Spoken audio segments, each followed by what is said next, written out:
창세기 22장 5절에서 12절까지 하겠습니다. 22장 5절에서 12절까지 읽겠습니다. 이에 아브라함이 종들에게 이르되 너희는 나귀와 함께 여기서 기다리라. 내가 아이와 함께 저기 가서 예배하고 우리가 너희에게로 돌아오리라 하고 아브라함이 이에 번제나무를 가져다가 그의 아들 이삭에게 치우고 자기는 불과 칼을 손에 들고 두 사람이 동행하더니 이삭이 그 아버지 아브라함에게 말하여 이르되 내 아버지여 하니 그가 이르되 내 아들아 내가 여기 있노라. 이삭이 이르되 불과 나무는 있거니와 번제할 어린 양은 어디 있나이까. 아브라함이 이르되 내 아들아 번제할 어린 양은 하나님이 자기를 위해 친히 준비하시리라 하고 두 사람이 함께 나아가서 하나님이 그에게 이르러 주신 곳에 이른지라. 이에 아브라함이 그곳에 제단을 쌓고 나무를 버려놓고 그의 아들 이삭을 결박하여 제단 나무 위에 놓고 손을 내밀어 칼을 잡고 그 아들을 잡으려 하니 여호와의 사자가 하늘에서부터 그를 불러 이르되 아브라함아 아브라함아 하시는지라. 아브라함이 이르되 내가 여기 있나이다 하며 사자가 이르시되 그 아이에게 내 손을 대지 말라. 그에게 아무 일도 하지 말라. 내가 내 아들 내 독자까지도 내게 아끼지 아니하였으니 내가 이제야 내가 하나님을 경외하는 줄을 아노라. 아멘. 하나님의 시험의 목적과 온전한 순종, 독자 이삭을 번제로 드려라 하신 하나님의 말씀은 아브라함의 입장에서는 인간적으로는 도저히 순종할 수 없는 가혹한 시험이죠. 이 시험의 성격은 하나님과 그분의 약속의 말씀에 대한 언약에 대한 아브라함의 믿음이 어떠하신가를 보시려고 했던 거지요. 하나님께서 주시는 시험은 때로는 이렇게 도저히 감당할 수 없는 혹은 이해할 수 없는 것처럼 보이기도 하지만 감당하지 못할 시험을 당하게 하시지는 않습니다. 하나님은 사탄이 주는 것이라면 모르겠으나 하나님이 주시는 시험은 감당할 시험이다. 그래서 하나님과 그분의 뜻과 의도를 우리가 바르게 알고 순종하는 지혜, 이것이 곧 피할 길입니다. 그러니까 하나님이 감당할 시험밖에는 당하지 않게 하시고 피할 길을 내신다고 하셨는데요. 그 피할 길은 뭐다? 그 시험에 대한 하나님의 뜻을 아는 겁니다. 그 지혜, 난 지혜라고 생각합니다. 하나님과 뜻을 알면 이길 수 있잖아요. 그게 피할 길 아닐까요? 다른 환경, 다른 상황을 만들어 주신다, 그런 뜻이 아니에요. 하나님의 뜻을 정확하게 이해하면 순종으로 대답하면 그게 피할 길이 되는 거예요. 그렇지 않나요? 이게 다른 피할 길이 있습니까? 간단한 진리입니다. 이거는 피할 길을 다른 데서 찾으려고 하면 안 돼요. 하나님의 말씀 안에 있지. 그러니까 하나님의 말씀 앞에서 우리는 우리의 선택은 오직 순종과 불순종뿐이에요. 둘 중에 하나예요. 복잡하지 않습니다. 모든 일에 하나님을 인정하고 범사에 하나님을 인정하라. 그러면 내가 여기서 어떻게 반응해야지? 어렵지 않습니다. 어렵지 않아요. 시험을 주시는 목적, 그에 합당한 태도는 어떠해야 할 것인가? 아브라함이 잘 보여줍니다. 5절에 이에 아브라함이 종들에게 이르되 5절 너희는 나귀와 함께 여기서 기다려라. 내가 아이와 함께 저기 가서 예배하고 우리가가 중요합니다. 너희에게로 돌아오리라. 그러니까 하나님께서 지명하신 모리아산에 지체 없이 3일 만에 딱 도착했어요. 도착하고 아들을 번제로 드리는 감당할 수 없는 시험에 대해서 아브라함은 고민하거나 주저하는 모습을 찾아볼 수 없습니다. 하나님께 대한 절대적인 믿음이 있었기 때문이다. 주저함이 없어요. 지체하지도 않아요. 즉각적인 순종. 이게 어떻게 가능하지? 그러니까 아브라함이 고민하거나 주저하지 않았다는 증거가 바로 저는 5절이라고 봅니다. 5절. 여기서 볼 수 있어요. 아브라함이 모리아산에 올라가기 전에 그와 함께 동행했던 종들에게 하는 말입니다. 여기서 기다려라.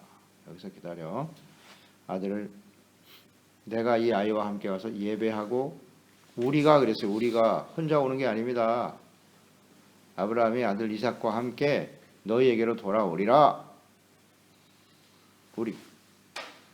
그러니까 아들을 번제로 드리려고 하는 사람이 아브라함이 말이죠.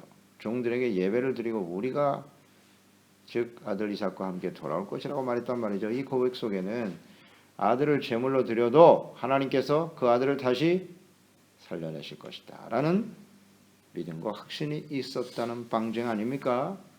그런 증거죠. 혼자 온다고 하지 않았어요. 내가가 아니라 우리가입니다.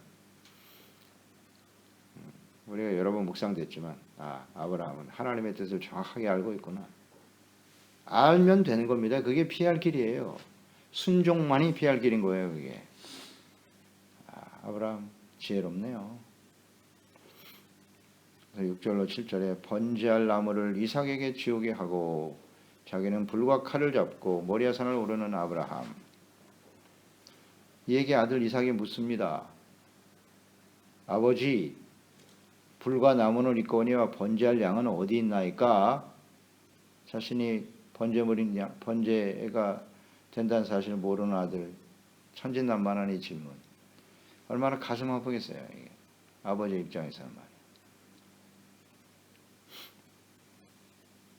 그러니까 평소 이 질문을 하는 거 보면 평소 이삭이 아버지 아브라함과 함께 제단을 쌓고 제사를 드리는 경험이 있었던 것으로 보이죠.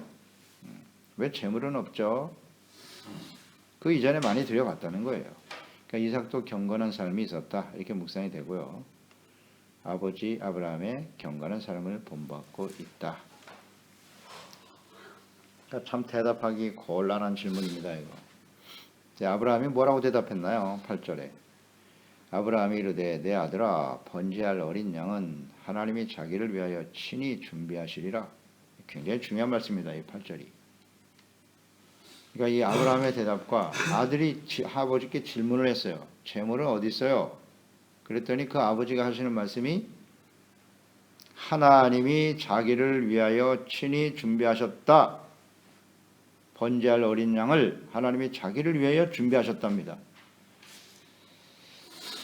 매우 중요한 말씀입니다. 이거는 이삭이 그 말씀을 딱 들었을 때 우리 아버지를 통해서 하나님이 자기를 위해서 재물을 준비하셨다. 두 가지 의미죠. 아브라함의 입장에서는 이 아들을 죽여도 하나님이 살리실 것이고 이 아들 이외에 다른 재물을 하나님이 준비하셨을 것이다 라는 고백일 것이고 이삭의 입장에서 보세요. 이삭의 입장에서 아버지에게 하나님이 말씀하셨기 때문에 아버지와 아들이 지금 여기에 와 있는 거예요.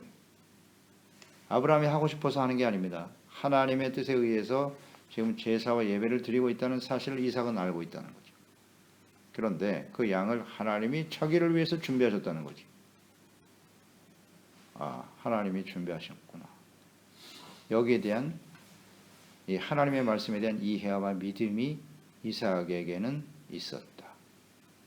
이렇게 묵상이 돼요. 이게 그냥 흘러듣는 말씀이라면 이삭이 그렇게 순종하지 없었을 텐데 이 8절 말씀을 그대로 딱 듣고 이게 하나님의 뜻이구나 하는 것을 이삭이 인식하고 있었다는 거예요. 이렇게 묵상이 되네요. 이삭 대단합니다. 이삭. 이런 아들을 두는 것이 우리의 기도 제목입니다. 이런 아들을 두는 것이.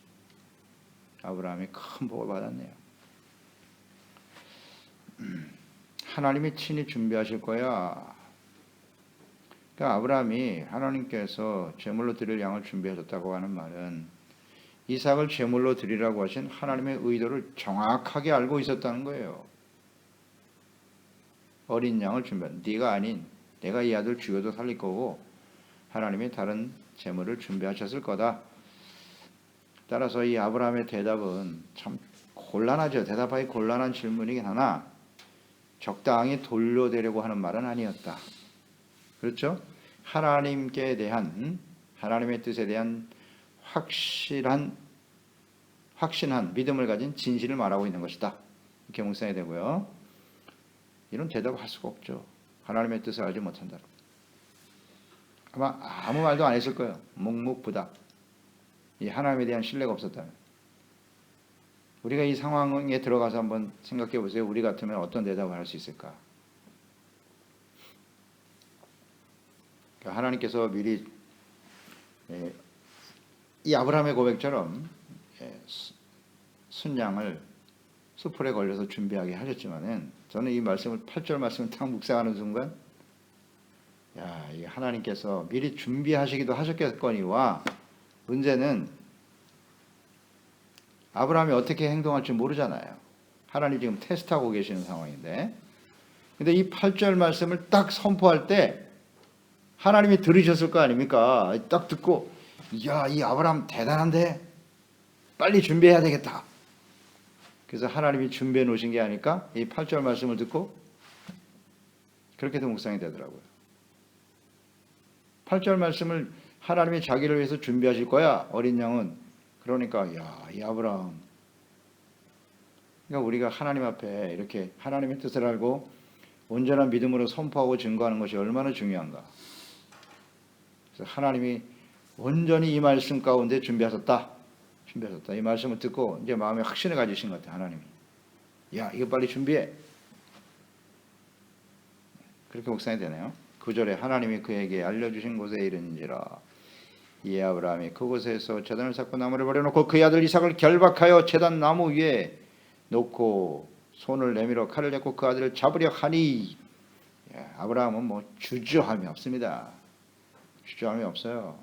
이거 어떻게 이런 일을 이렇게 속전속결을 할 수 있는가? 이삭을 결박해서 제단 나무에 올놓고 칼을 잡고 그 아들을 잡으려고 했다. 그러니까 이 아버지 아브라함도 대단하지만 이삭도 대단하지 않습니까? 이거? 그러니까 아버지의 뜻에 자신을 제물로 맡기는 아들 이삭을 보세요. 이게 어떻게 가능하죠? 어떻게 가능합니까? 분명 이삭은 아버지에게 재물이 없음을 말했고 아버지는 하나님께서 자기를 위해 친히 준비하셨다라고 말씀을 들었는데 자기를 묻고 제단 위에 올려놓은 거 보니까 하나님이 나를 제물로 드리려고 하셨구나. 제물이 바로 나였네. 어떻습니까? 이 아버지의 말에 대한 신뢰가 없다면 이 아들 이삭이 이렇게 행동할 수가 없어요. 이거 참 감동적이에요. 저 이 묵상 해보니까 이 이삭. 그러니까 아버지 아브라함의 말을 곧 하나님의 말씀으로 들었다. 이게 관건이구나. 하나님이 자기를 위해서 준비하시는데 그게 바로 너야. 그런 말씀이잖아요. 하나님이 너를 제물로 드리라고 하셨어 라는 거잖아요. 그러니까 그 하나님의 뜻에 순종하죠. 이 아들은. 이삭 대단합니다. 믿음의 조상 아브라함을 계승할 언약의 아들 이삭. 그러니까 이 시험은 아브라함을 시험하기 위해서 시작하셨는데 아브라함만이 아니라 이삭을 향한 시험이기도 하구나. 이삭을 향한 시험이기도 하고. 왜냐하면 믿음의 언약, 구원의 언약을 계승해야 될 아들이거든, 이삭이. 그러니까 아브라함은 지금 나이가 거의 110세, 120세 가까이 와서 이제야 순종한다고 주님 말씀하셨는데 이 어린 아들 이삭은 아버지의 말을 하나님의 말씀으로 듣고 그대로 순응하자. 이야, 이삭 대단합니다. 자녀가 이런 복을 받는다는 건 이건 쉬운 일이 아닙니다. 이건 정말 기적과 같은 일이에요. 나이가 100세가 넘어서야 이제야 내가 나를 경외하느냐 인정을 받았는데 말이죠. 이삭은 이 어린 나이에 어린 나이에 하나님을 경외하고 섬기는 것은 엄청난 복입니다. 이건 정말 놀라운 역사가 일어나는 거예요. 이 어렸을 때부터 하나님을 알고 그 주님의 말씀에 순종하는 사람은 위대한 일이 일어날 것 같아요. 다윗 보세요. 그 어린 나이에 기름 부음을 받고 말이죠. 그런 사람들이 하나님 앞에 쓰임 받는 거예요. 쓰임 받는 겁니다. 뭐 보통 은혜가 아닙니다. 이삭. 저처럼 묵상되는 바입니다. 아브라함과 이삭은 믿음의 조상답게 행동했다. 참 부럽습니다. 이런 아들을 둔다는 것.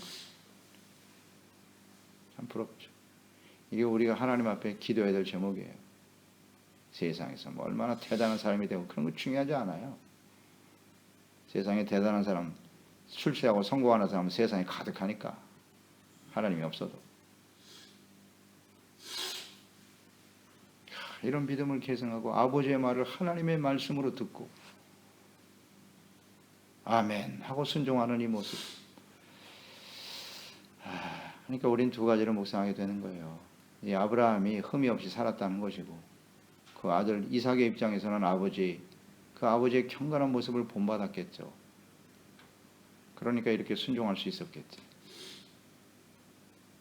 우리도 마지막까지 이렇게 흔들림 없이 살아야 되겠구나 생각하고요.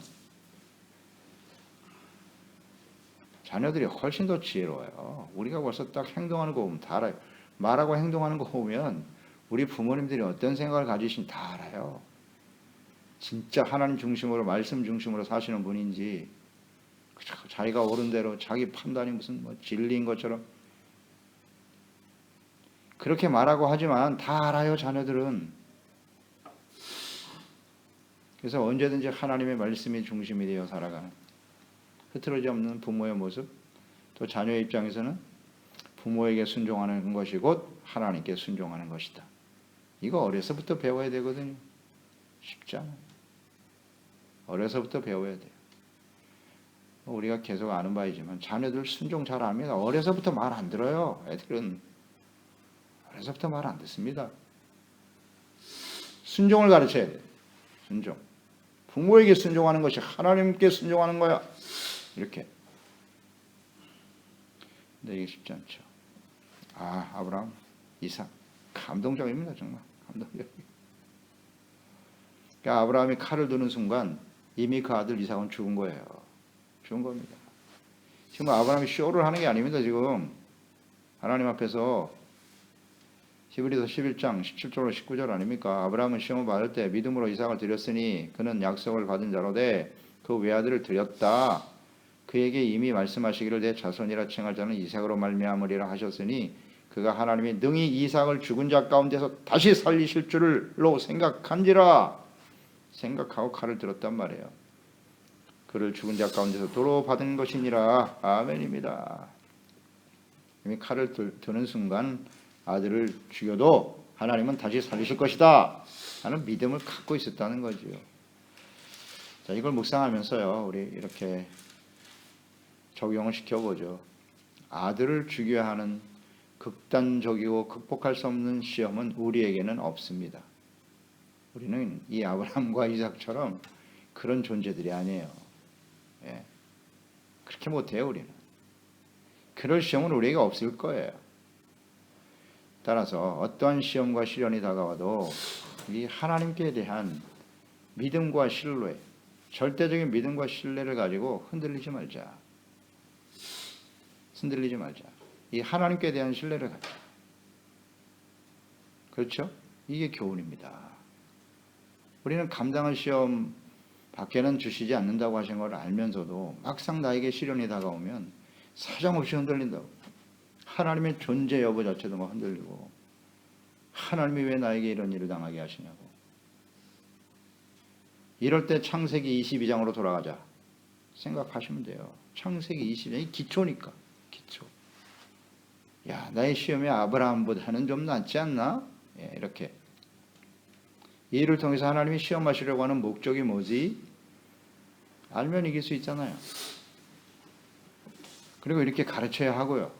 가르쳐야 하고. 이 말을 듣고 깨닫는 자는 복이 있도다. 복이 있도다지요.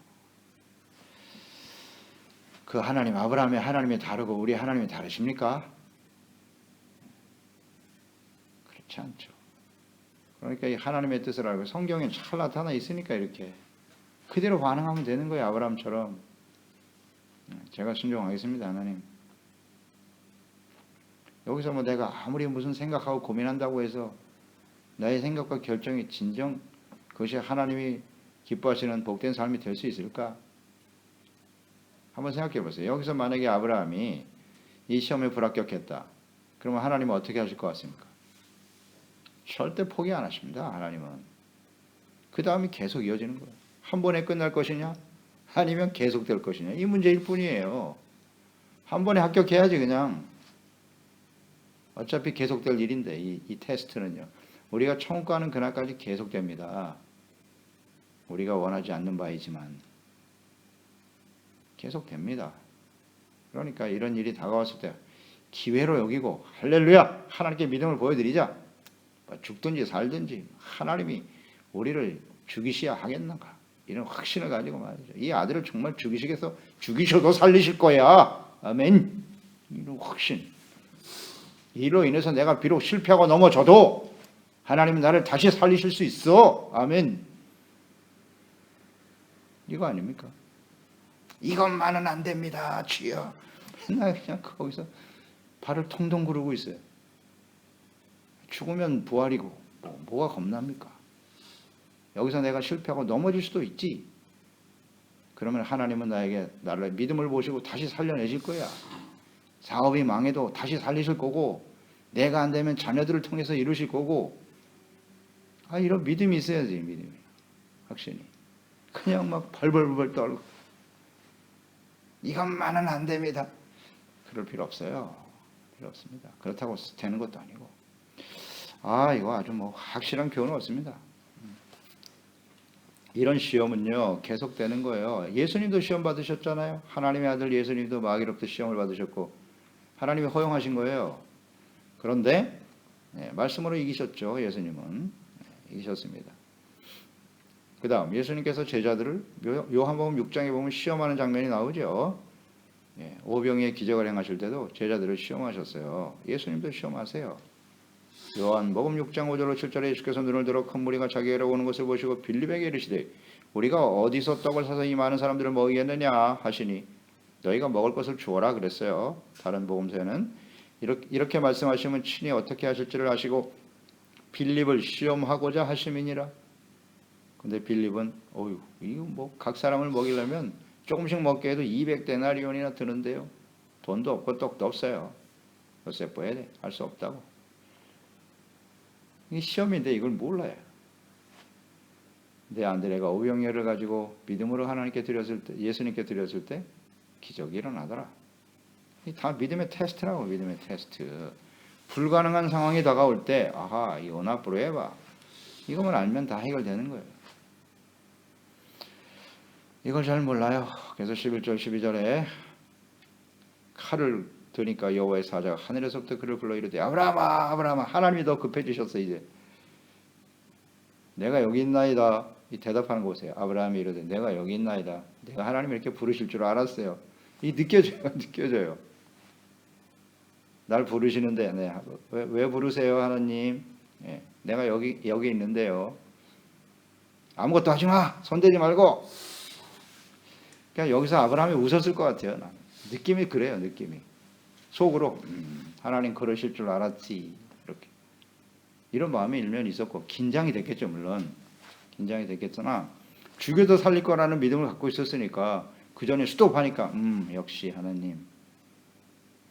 굉장히 극적이잖아요. 그래 하나님께서는요. 이제야 이게 결론이 중요해요. 내가 이제야 내가 하나님을 경외하는 줄 아노라. 칼을 멈추게 하시고요. 이제야 이거 오래 걸렸죠. 벌써 몇 년이에요. 이게 75세 부름 받아가지고 거의 35년 40년 가까이 된 이때서야 이제 내가 너를 확인했다고. 거의 40년이라고 보여지는데요. 여기서부터 연단의 시간이 40년이 아닐까? 그런 저 개인적인 묵상이에요. 모세도 40년, 이스라엘 백성들 광야에서 40년. 40년은 연단 받아야 이제야라는 말을 듣게 되는구나. 이제야. 내가 나를 경외하는 줄 내가 알았어. 내가 확인했다고. 따라서 시험의 목적은 뭐다? 하나님을 경외하는 것이다. 이게 시험의 목적이에요. 그러니까 하나님을 경외한다는 것은 무엇인고? 하나님의 말씀을 듣고 어떤 상황 속에서도 온전히 순종하는 것이다. 하나님께 대한 절대적인 신뢰를 가지고 아들을 죽이는 상황이라는 이런 절대 절망에서도 하나님의 말씀을 순종하고 따르는 것이 하나님을 경외하는 것이구나. 그러니까 하나님을 두려워하는 거죠. 진짜 하나님의 말씀을. 믿음, 순종. 이 하나님을 경외하는 것에 대해서 계속 나오죠. 신명기 4장 10절 호렙산에서 내 하나님 여호와 앞에 섰던 날에 여호와께서 내게 이르시기를 나에게 백성을 모으라. 내가 그들에게 내 말을 들려주어 그들이 세상에 사는 날 동안에 나를 경외함을 배우게 하며 그 자녀에게 가르치게 하리라 하시매. 아멘. 하나님이 나타나셔서 직접 말씀을 듣게 하신 이유가 뭐다? 하나님을 두려워할 줄 알라고.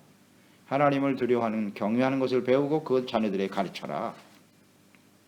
그게 신명기 계속 강조됩니다. 강조돼요. 잠언서 22장 4절 겸손과 여호와를 경외함의 보상은 재물과 영광과 생명이다. 하나님을 경외하면 나머지는 다 주어진다. 그렇죠. 하나님을 경외하려면 겸손해야 된다고. 아이 잠언서 역시 지혜예요. 지혜 서신 틀림없어. 겸손하지 않으면 하나님을 경외할 수 없어요. 그 다음 이 겸손 이 경외가 굉장히 많이 나와 있지만 마지막 요한계시록 19장으로 또 연결되는 거예요. 요한복음 계시록 19장에 마지막 심판이 끝난 후에 이 일 후에 내가 들으니 하늘에 허다한 무리의 큰 음성 같은 것이 있어 이르되 할렐루야 구원과 영광과 능력이 우리 하나님께 있도다. 5절에 보좌에서 음성이 나서 이르되 하나님의 종들 곧 그를 경외하는 너희들아 작은 자나 큰 자나 다 우리 하나님께 찬송하라 하더라. 9절에 천사가 내게 말하기를 기록하라. 어린 양 혼인잔치에 청함을 받은 자들이 복이 있도다. 보세요. 5절에 하나님의 종들 곧 그를 경외하는 너희들아 작은 자나 큰 자나 다 하나님께 찬송하라고. 그리고 이런 사람들은 어린 양 혼인잔치에 청함을 받게 되었다고. 이게 마지막 결론이네요. 결론. 예수 그리스도의 재림과 심판을 당하지 않고 하늘에 있는 사람들의 찬양의 모습인데 이 하늘에 속한 사람들은 어떤 사람들이다? 하나님의 종들이요 하나님을 경외하는 자들이라 혼인잔치에 참여할 자들이다 라고 말씀하고 계시네요. 그러니 하나님을 경외하는 것을 배우고 하나님을 경외하는 삶이 얼마나 중요한고. 기도하겠습니다. 하나님 아버지, 오늘도 주의 말씀 묵상합니다. 하나님께서 아브라함을 시험하시는 장면, 하나님이 어떤 의도를 가지고 어떤 목적을 가지고 아브라함에게 그 아들, 소중한 아들, 하나님이신 아들 이삭을 제단의 제물로 바치라고 하셨을까요? 그것은 하나님을 경외하는 것을, 경외하는 거의 여부를 확인하기 위한 시험이었어요. 믿음과 순종의 시험이죠. 근데 아브라함은 주저없이 칼을 드네요. 칼을 듭니다. 그는 이미 그 아들에게 주셨던 하나님의 약속과 하나님에 대한 절대적인 신뢰가 있어요. 그러니까 하나님과의 그만큼 교제가 깊었다는 것입니다. 하나님을 알고 뜻을 아니까 칼을 들겠죠. 자식을 향해서. 하나님이 자신을 위해서 준비하시리라 하신 이 말씀 속에도 그렇고 그 중심을 보시고 이제야 내가 나를 경외했다. 그 아들 이삭의 순종도 참 소중하게 보여집니다. 아브라함과 이 이삭의 아름다운 장면, 이것이 우리의 가정에, 우리가 부모로서 우리 자녀 세대에 이와 같은 은혜가 임하게 하소서. 예수님의 이름으로 기도드리옵나이다. 아멘.